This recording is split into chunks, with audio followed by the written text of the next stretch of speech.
The leg happened from a boating accident, and it wouldn't heal. And it was either going to be crutches the rest of my life or an amputation.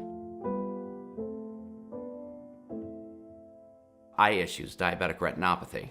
That started around 2008, and I was legally blind for about a year. But interestingly enough, to find out, when my eyes were going, my kidneys were going, but I didn't know. Did my regular lab work, and then I go and they said, yep, you have kidney disease, you're stage 5. Well, I went outside with my wife and it got emotional. I said, how much more? My doctor, he said, you do have this, but there's good news, we can fix it. And I'm like, how do we fix it? I said, kidney transplant? He says, no, we need to give a kidney pancreas transplant. And then I have the transplant, and I feel like a teenager again. My hands were like, oh my gosh, I got my father's hands, because they didn't look like Bozo the Clown anymore, puffy. It was incredible. It was like I have a new life, because I just wanted to make it to my son's graduation, see them both go to college. Now I could possibly meet my grandkids. So when you leave the hospital, what they do is they have basically a formula that they use. Okay, he had a kidney pancreas transplant, he's this age, we're gonna load him up. Okay, so I'm loaded up with lots of different drugs, 28 different pills that I'm taking. It's like a big pendulum. And after a month, they go in for a biopsy. Okay, we don't think you were on enough because you have a whiff of rejection. So they add a pill.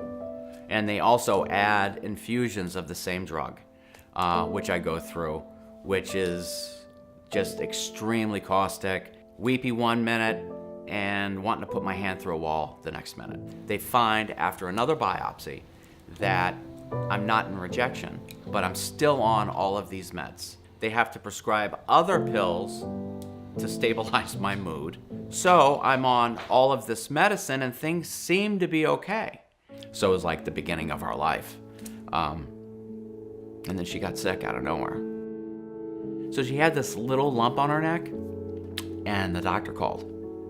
And he says, I'm terribly sorry to have to tell you this over the phone. You have stage 4 lung cancer, terminal. There you go. How you like those hands? I can't do anything but slap, slap. Goofball. Slap, slap. Look like a lobster. Like a lobster. She started getting nauseous, couldn't get comfortable, so she wanted to go take the heating pad, lay on the couch, which is something very common. I got her set up on the couch, go back to bed.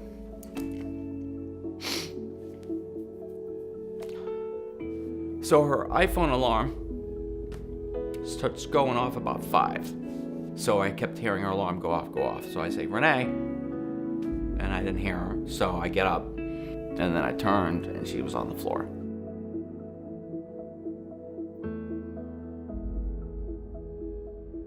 If there's a test that would save this $1 million transplant that I went through, I have no idea how much a biopsy costs.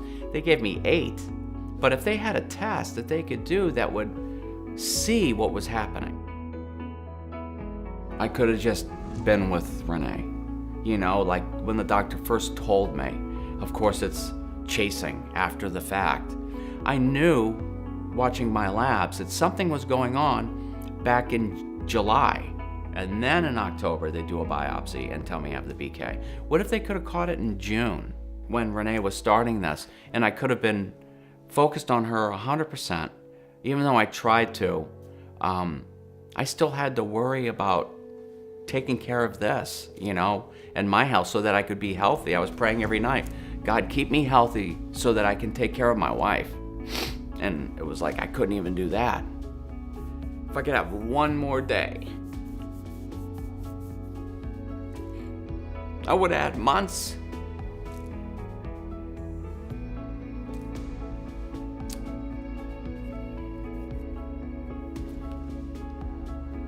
It's just hard.